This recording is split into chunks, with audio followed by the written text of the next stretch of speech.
आज आप जिस मंदिर पर बैठे हैं, यही इसी धर्म क्षेत्र, इसी कुरुक्षेत्र में आपके सामने उपस्थित सरोवर के किनारे और उधर खड़े बड़े वृक्ष के नीचे युगों पहले भगवान श्री कृष्ण ने गीता का अजर अमर कालातीत और कालजयी उपदेश दिया था। आज हम आपके लिए उससे कार्य वृत्तांत का पुनः निरूपण करेंगे। चलचित्र, प्रकाश, ध्वनि, छायाचित्रों और जल प्रपातों के मिश्र माध्यम से महाभारत के भीष्म पर्व में उल्लेखित श्री कृष्ण और अर्जुन के इस संवाद में भक्ति, योग, ज्ञान, मोक्ष और कर्म के सिद्धांतों को इस तरह से बताया समझाया गया है कि इसमें भारतीय दर्शन के विचार, संस्कार, व्यवहार के सारे पक्ष समा जाते हैं।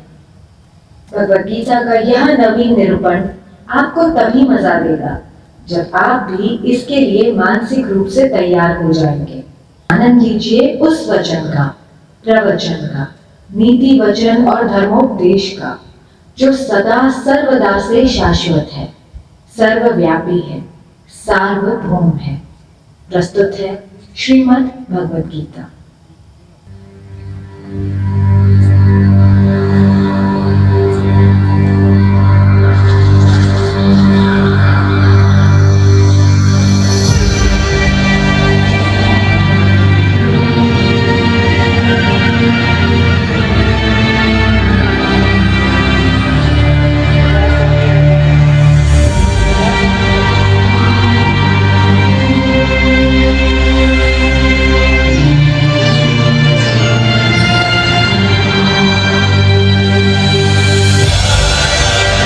समय सदा गतिमान रहा, बहता रहा, चलता रहा और मैं अचल अटल अडिग यही एक जगह खड़ा रहा।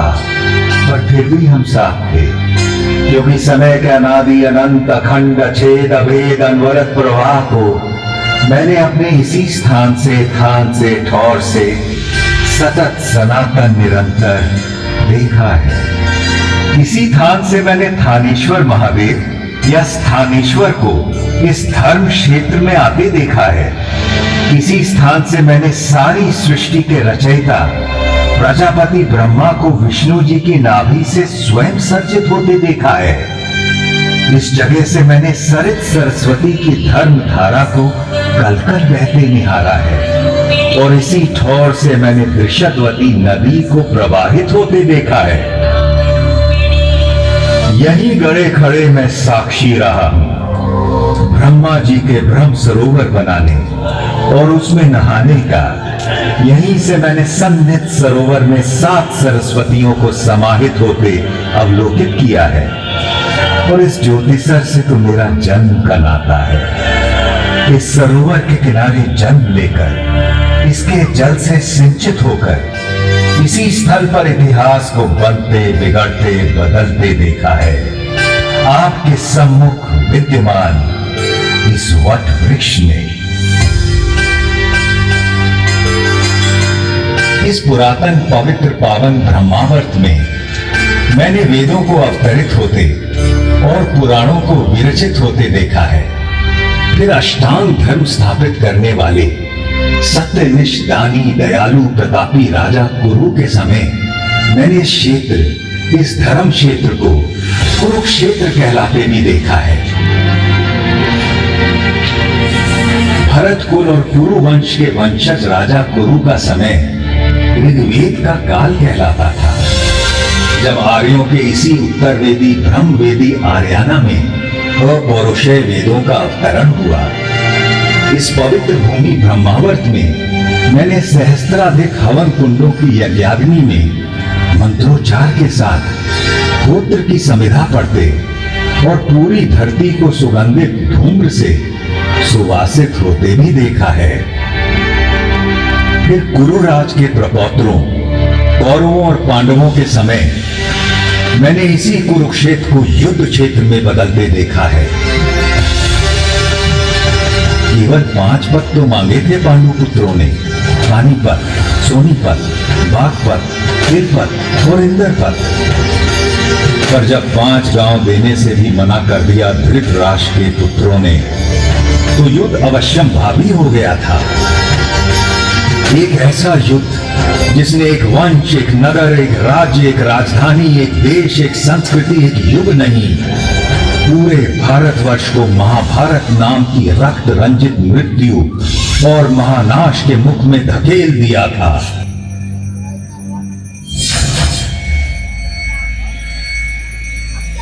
सच कहें तो महाभारत का युद्ध उसी दिन शुरू हो गया था जब जुए के मादक और मारक खेल के लिए धृतराष्ट्र के पुत्रों ने पांडवों को हस्तिनापुर के अपने प्रासाद में आमंत्रित किया था। जिसे द्यूत का व्यसन हो उसे जुए की चौपट से दूर रखना असंभव होता है। पांडवों की ओर से युधिष्ठिर पासे फेंक रहे थे और कौरवों की ओर से मामा शकुनी।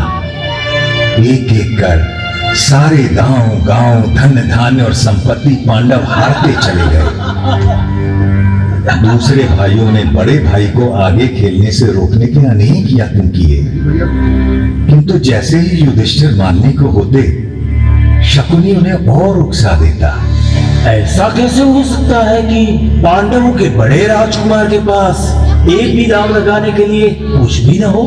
और कुछ तो होगा, कोई रथ घोड़ा, दास दासी, चाकर भृत्य, स्त्री। हाँ, एक चीज है मेरे पास, मेरी पत्नी द्रौपदी, मैं उससे दांव पर लगाता हूं। भैया, द्रौपदी कोई वस्तु नहीं, हम पांचों की पत्नी है वो। फिर कैसे आप उसे? ठीक है अर्जुन, तुम उसे जीत कर लाए थे, किंतु द्रौपदी में युधिष्ठिर का भी तो हिस्सा है। अभी इसका 5वां भाग काट कर दांव पर तो नहीं लगा सकते ना। आप पासा फेंकते युधिष्ठिर, इस बार जीत निश्चित आपकी ही होगी।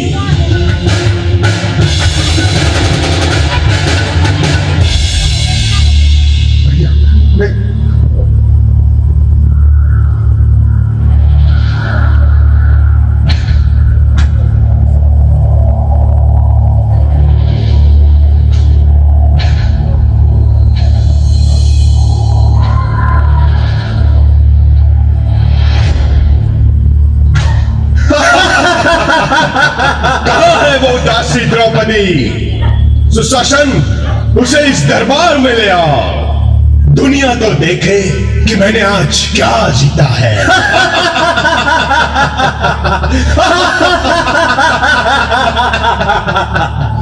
पूरे राजमहल में सन्नाटा पसरा था और उस नीरव मौन में केवल सुयोधन का अट्टहास गूंज रहा था। इधर सुशासन द्रौपदी को उसके केशों से घसीटता हुआ दरबार के बीचों बीच ले आया था।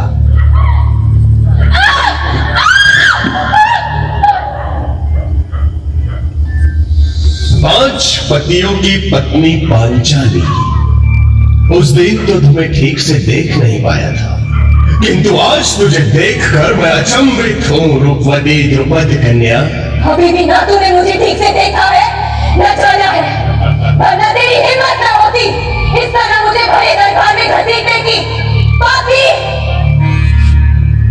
सही तो कह रही है, अभी तूने मुझे न ठीक से देखा है, न जाना है। सुशासन, चलो निर्वस्त्र कर दो इस दासी को। बस कर सुयोधन, तेरी हिम्मत कैसे हुई मेरी पत्नी का ऐसे अपमान करने की? सुशासन, दूर हट जा। यदि तूने द्रौपदी को छुआ भी तो मैं तुझे जीवित नहीं छोड़ूंगा। धर्मराज, आप ही बताइए ना, युद्ध में हारी हुई स्त्री पर किसका अधिकार होता है? जीतने वाले का या उसे हार जाने वाले का? अपनी आंखों के सामने इतना अधर्म तो न होने दीजिए धर्मराज। मौनम सहमति लक्षण। पुत्र सुशासन, निर्वस्त्र कर दो इस दम्भी दासी को। कैसा पाप किया है आपने धर्मराज? अपनी पत्नी को मनुष्य नहीं, एक सूक्ष्म संपत्ति समझकर दांव पर लगा दिया। रोको इन्हें अर्जुन। नमः भीष्म,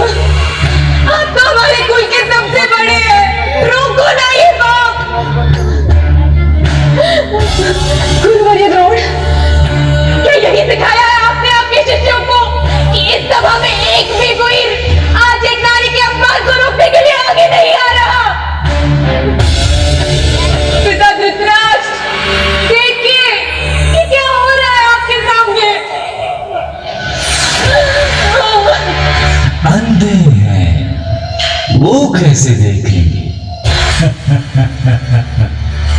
अगले देखेंगे तो हम आज तुझे।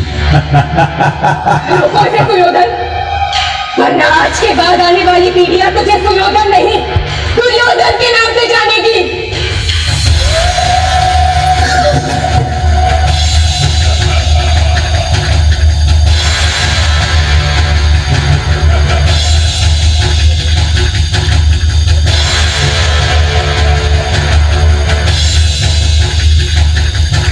हे सखा, हे कृष्ण, हे कन्हैया, तू ही बचा सकता है लाज अपनी इस सखी की।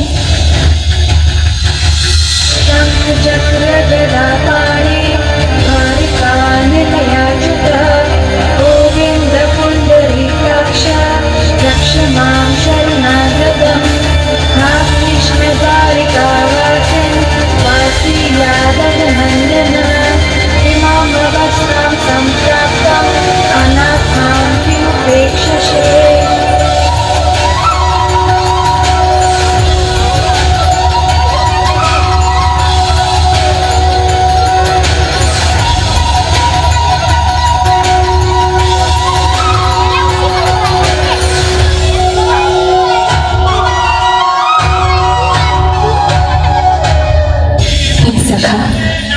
इतनी देर क्यों लगा दी? तूने ही तो गलती की मुझे दूर द्वारिका से बुलाने की। यदि तू कहती मेरे मन बसिया कृष्ण, तो मैं तो तेरे पास ही था, तेरे साथ ही था, तुझ में ही था सखी।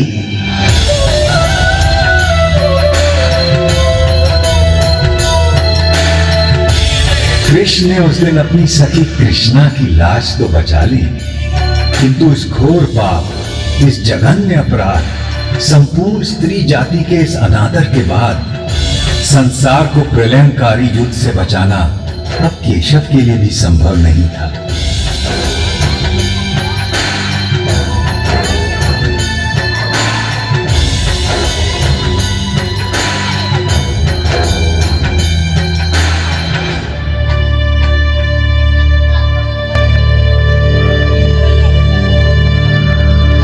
कुरुक्षेत्र को युद्ध क्षेत्र बनाने की तैयारी में तमाम जंगल जलाए जाने लगे, पेड़ काटे जाने लगे। सौभाग्य से पता नहीं कैसे मैं उस दिन बच गया, या दुर्भाग्य से, क्योंकि अगले 18 दिनों में जो नरसंहार, जो रक्तपात, जो छल बल, जो नृशंस हत्याएं, जो मूल्यों का हनन, जो मानवता का पशुवत चेहरा मैंने देखा, उससे अच्छा था कि मुझे भी काट डाला गया होता या जला दिया गया होता। किंतु सबसे विस्मयकारी, विलक्षण और विचित्र था युद्ध का पहला दिन। कौरवों पांडवों की 18 अक्षौहिणी सुसज्जित सेनाएं यहीं सामने के मैदान में एकत्र होने लगी।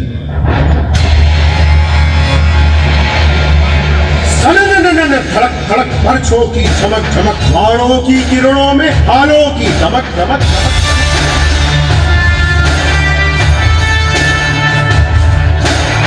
अश्वों की खड़क खड़क खड़क खड़क खड़क खड़क, रथध्वज की लहट लहट लहट लहट लहट, मृत्यु आलिंगन को वीरों की ललक ललक, सेना की कड़क भड़क, ललकारे चहक चहक, दूरे हो गर्व से जो जीत दिखे झलक झलक झलक झलक, गज सेना धमक धमक धमक धमक धमक,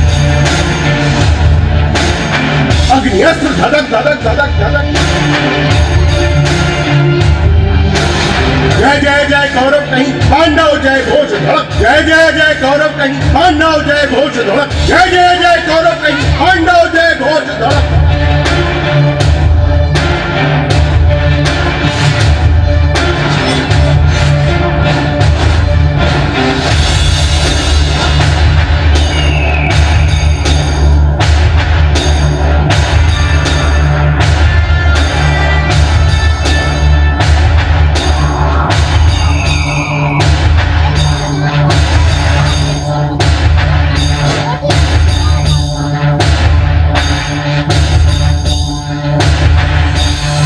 इधर कुरुक्षेत्र में युद्धोन्मुख सेनाएं एकत्र हो चुकी थी। और उधर दूर हस्तिनापुर के राजप्रासाद में बैठे अंधे राजा धृतराष्ट्र सब कुछ देखने को व्याकुल थे। देखना तो दुर्भाग्य से असंभव था जन्मांध राजा के लिए, किंतु कदाचित उनके अंधेपन की प्रतिपूर्ति के लिए ही उनके रथवाहक संजय को दिव्य दृष्टि का वरदान था, जिससे वो दूर की चीजों को देख सकते थे। व्यथित धृतराष्ट्र ने संजय से पूछा, धर्म क्षेत्र कुरुक्षेत्र में जब मेरे और पांडु के बेटे युद्ध के लिए एकत्र हो गए हैं, तो संजय उन्होंने क्या किया है?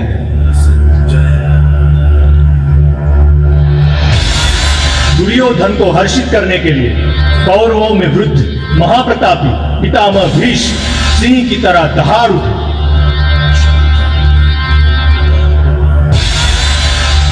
और उन्होंने युद्ध का शंख फूंक दिया है। उनके इंगित पर अनेक शंख, रणभेरियां, ढोल, मृदंग और रणसिंगे एकाएक बज उठे हैं। दूसरी ओर श्वेत अश्व वाले बड़े रथ में आरूढ़ धनुर्धर अर्जुन और उनके सारथी माधव कृष्ण बैठे हैं। उन दोनों ने भी अपने अपने दिव्य शंख पांचजन्य और देवदत्त बजा दिए। उधर भीम ने अपना पौंड्र शंख बजाया तो युधिष्ठिर ने अनंत विजय में फूंक मार दी। पांडवों की ओर से और भी अनगिनत शंख बज उठे हैं स्वामी, और उनके विस्फोटक कोलाहल आकाश धरती कंपित हो उठी, और आपके पुत्रों के साथियों और समर्थकों के हृदय भी कांप गए हैं महाराज। जब पांडु पुत्र अर्जुन ने देखा कि अस्त्र शस्त्र चलने ही वाले हैं, तो उसने भी अपना धनुष गांडीव उठा लिया। किंतु तभी एक विचित्र बात हुई। अर्जुन ने अपने सारथी ऋषिकेश कृष्ण से कहा कि वो उनके रथ को दोनों सेनाओं के बीचों बीच ले जाएं, ताकि वो देख सकें कि उन्हें किस किस से लड़ना है, किन्हें मारना है, किन पर विजय प्राप्त करनी है। और अच्युत उनका रथ लेकर आगे बढ़ चले हैं।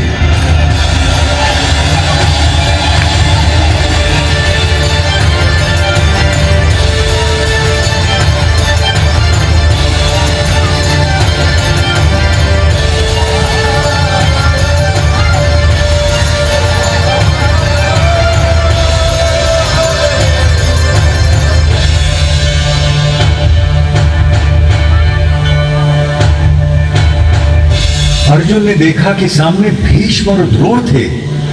उसने देखा कि सामने खड़े सभी शत्रु योद्धा उसके पुरखे और दादा हैं, उसके आचार्य और मामा हैं, भाई बेटे पोते और पूरे जीवन के संगी साथी हैं। उसने देख लिया कि सामने खड़े मरने मारने को आतुर लोग सब उसके अपने थे, और व्यथित होकर वो बोल उठा, कृष्ण, न मुझे विजय चाहिए, न राज्य, न सुख। हमें राज्य मिले भी तो क्या होगा? भोगों का हम क्या करेंगे?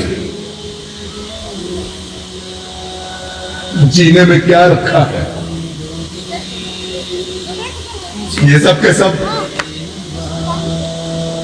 सब मेरे आचार्य, मेरे गुरु, मेरे पिता, मेरे ताऊ चाचा, मेरे बेटे, मेरे बाबा दादा मामा पोते साले ससुर सगे संबंधी हैं। मैं इन्हें मरवाना या मारना नहीं चाहता केशव, चाहे मेरी जान भी क्यों ना चली जाए।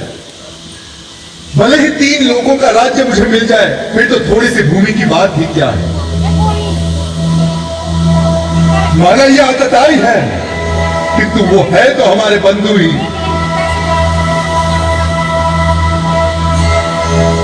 अपने कुटुंबियों को मारकर माधव हम सुखी कैसे हो सकते हैं? महाशोक की ये महापाप करने को हम तैयार हैं। राज्य और सुख के लोभ में हम अपने ही लोगों की हत्या करने को उतारू हो गए। धृतराष्ट्र के अस्त्रों शस्त्रों से सुसज्जित बेटे भले रण में मुझे मार डाले, तो भी मेरे लिए यही उचित और स्वीकार्य होगा। अर्जुन की ये विषाद योग दशा देखकर उसके सारथी श्री कृष्ण कदापि चिंतित नहीं हुए, बल्कि उसकी बातें सुनकर ऋषिकेश कृष्ण कुछ हंस पड़े और अर्जुन से बोले,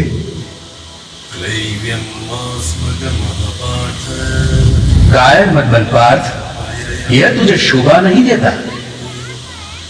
हृदय की शुद्ध दुर्बलता को त्याग दे और उठ खड़ा हो जा। तू तो परंतप है, तेरा काम है शत्रुओं को हराना, बैरियों को मारना। इस देह में आकर हमारी आत्मा बचपन, जवानी, बुढ़ापा इन सभी अवस्थाओं को प्राप्त करती है और फिर एक देह से निकलकर दूसरे देह में चली जाती है। इस देह परिवर्तन को देखकर कोई भी धीर बुद्धि व्यक्ति कभी भ्रमित नहीं होता है अर्जुन। जैसे पुराने कपड़ों को उतारकर मनुष्य नए कपड़े पहन लेता है, उसी प्रकार आत्मा भी पुराने शरीर को त्याग कर नया शरीर धारण करती है। इस आत्मा को ना तो शस्त्र काट सकता है और ना आग इसे जला सकती है, ना इसे पानी भिगा सकता है और ना ही हवा उसे सुखा सकती है।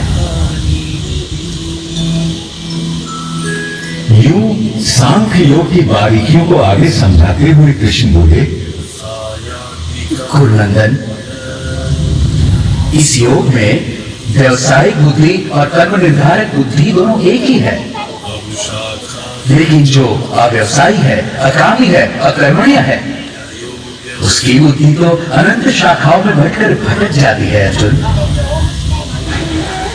और फिर वेद की नंदन श्री कृष्ण ने वो शब्द कहे जो आज तक हर भारतीय के मन मस्तिष्क में गुंजायमान रहते हैं। तेरा अधिकार केवल कर्म पर है, फल पर कभी नहीं। तू कर्म करते समय फल की इच्छा कभी मत कर और कर्म से कभी मुंह भी मत मोड़। काश की मनुष्य ये बात हम पेड़ों से समझ लेते, जो सारे संसार को, मनुष्यों, पशु पक्षियों को निरंतर फल देते हैं, किंतु स्वयं उस फल के भोग के बारे में कभी नहीं सोचते।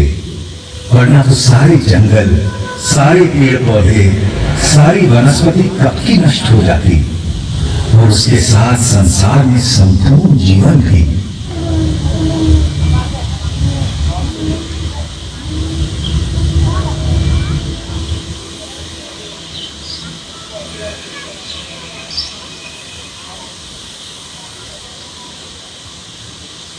आपकी बातें मिली जुली सी है जनार्दन, और आप मुझे भ्रमित कर रहे हैं।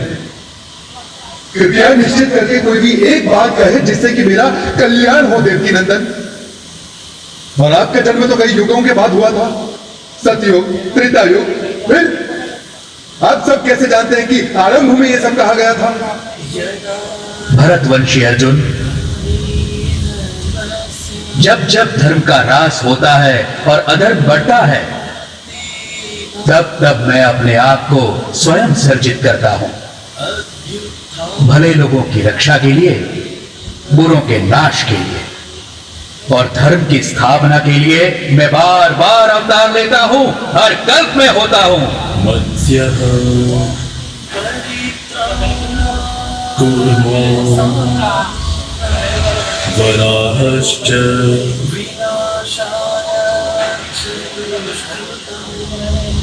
नृसिंहोऽवतः वामनः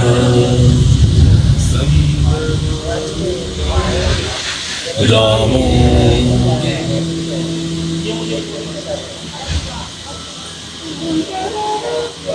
रामश्च चतुर्दशः। अर्जुन के सीधे संशय के बाद भगवान ने उसे ध्यान योग के बारे में इस प्रकार बताया।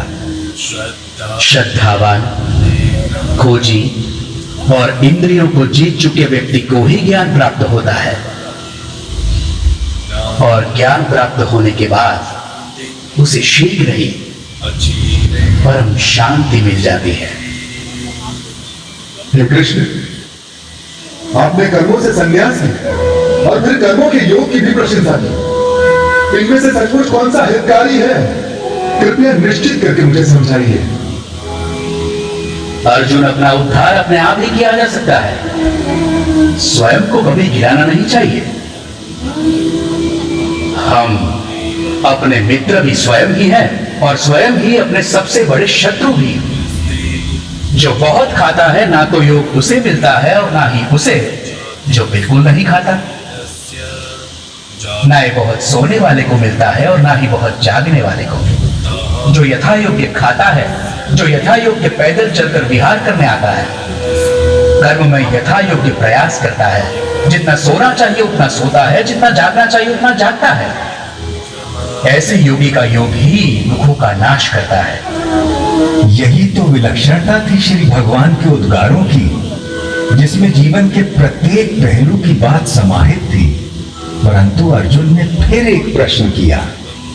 कृष्ण मन चंचल तो होता ही है, वो शक्तिशाली और कठोर आदताई भी है। उसे बस में रखना तो हवा को रोक कर रखने जैसा कठिन लगता है मुझे। निसंदेह महाबाहु, निसंदेह मन बहुत चंचल है और उसे बस में करना बहुत कठिन। किंतु कौनते, अभ्यास और वैराग्य से इस चंचल मन को भी वश में किया जा सकता है।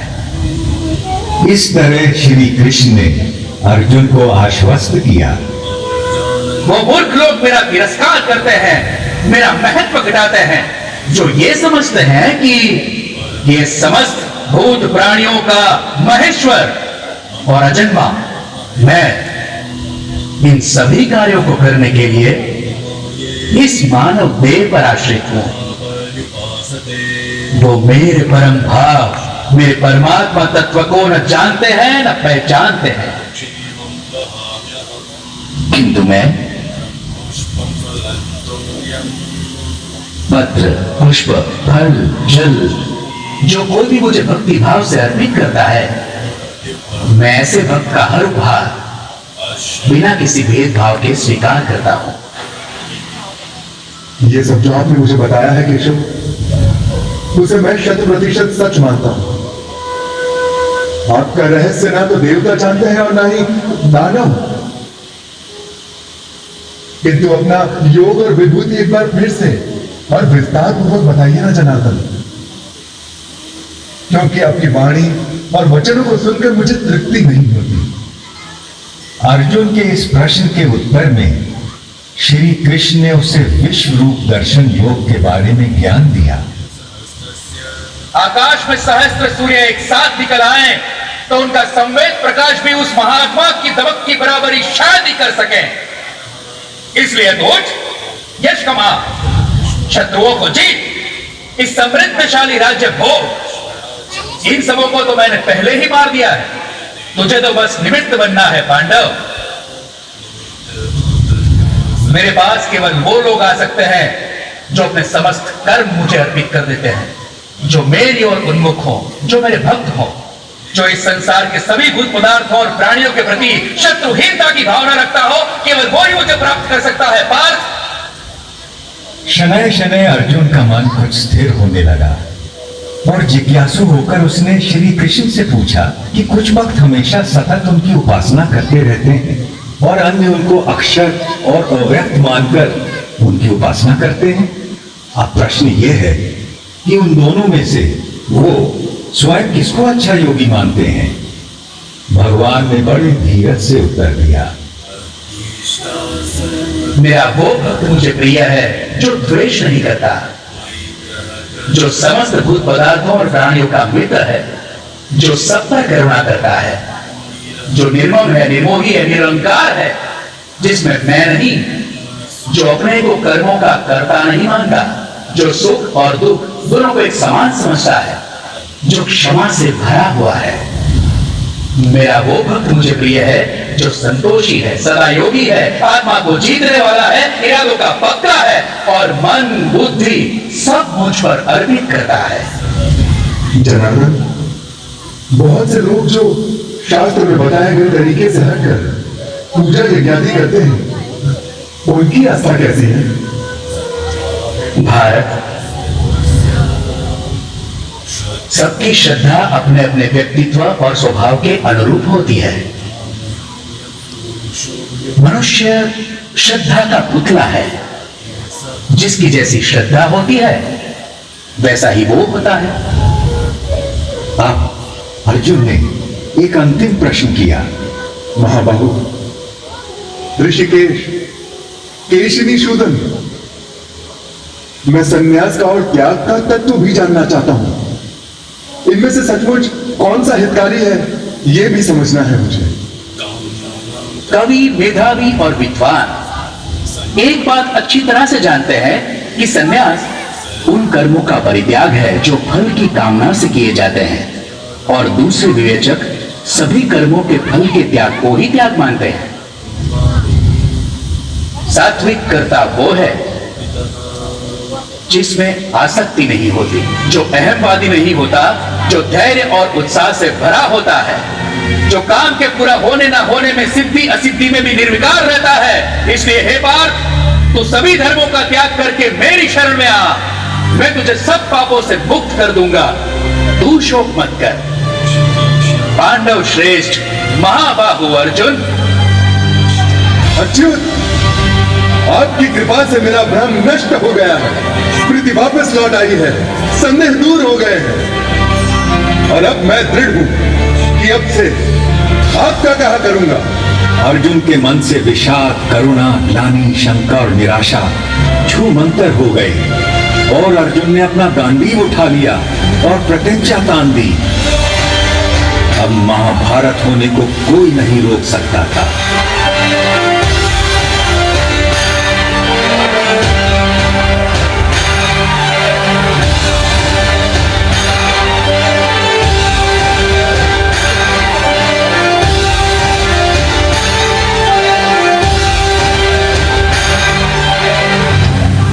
उधर दूर हस्तिनापुर में धृतराष्ट्र के सम्मुख बैठे दूरदृष्टा संजय के मन से भी सारी शंकाएं और भय दूर हो चले, और वो अपने भरतार कौरव नरेश से स्पष्ट बोल पड़ा। जहां योगेश्वर श्री कृष्ण हो, धनुर्धर अर्जुन, वहीं लक्ष्मी हो, वहीं विजय हो, वहीं कल्याण हो, वहीं अचल नीति का व्यवहार हो। ये मेरा मानना और ये मेरा मत है। संजय के मन से कौन सम्मत ना होगा। केशव और अर्जुन का वो संवाद याद कर सहस्त्राब्दियों बाद भी मैं अभी भी बार बार रोमांचित हो उठता हूं, किंतु और भी रोमांचित हो उठता हूं मैं हरि का वो अद्भुत रूप याद करके, जो उन्होंने विश्व रूप दर्शन योग की बात करते समय अर्जुन को दिखाया था। देखते देखते श्री कृष्ण बड़े होने लगे, विशाल होने लगे, विराट होने लगे। देखते देखते उनके अनंत आंख, असंख्य चेहरे, अनगिनत हाथ हो गए, जिनमें अगणित अस्त्र शस्त्र सज्जित थे। कोई ऐसी देवी देवता, भगवान, गंधर्व, यक्ष, अप्सरा ना थे जो उनमें विद्यमान ना हो। वो अनादि अनंत अखंड अछेद अवेद थे। सहस्त्रों सूर्यों का तेज उनमें दमक रहा था, और एक गोल घूमती गूंजती वाणी दशों दिशाओं से गुंजायमान थी।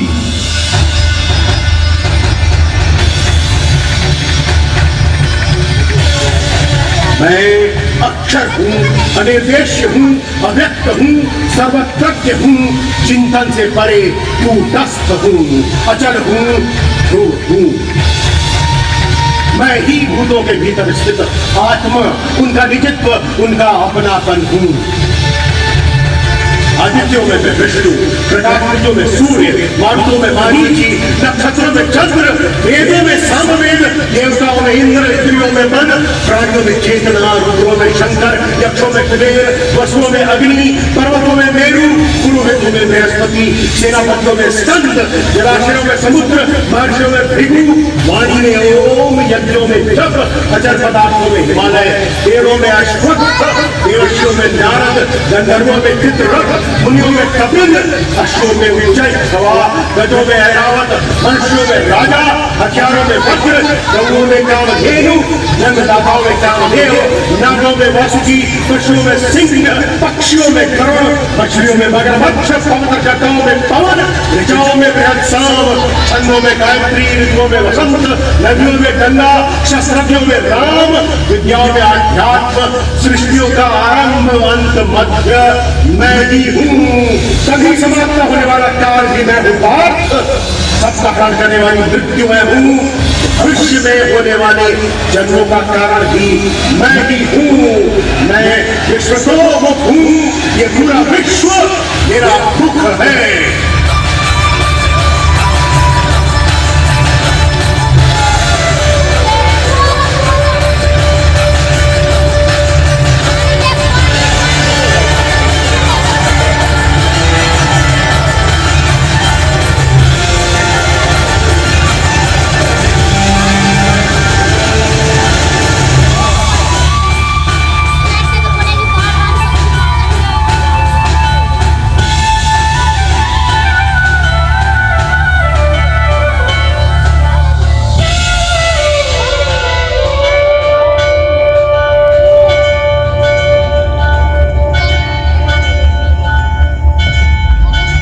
मैं बड़भागी था जो उस दिन भगवान का विश्व रूप अपनी आंखों देख पाया और व्यास जी की कृपा से वासुदेव कृष्ण और महात्मा अर्जुन के बीच का ये गुप्त संवाद स्वयं सुन सका, जिसमें सभी उपनिषदों का, समस्त ब्रह्म सूत्र का और सम्मुच वेदांत का सार केवल 700 श्लोकों में समाहित था।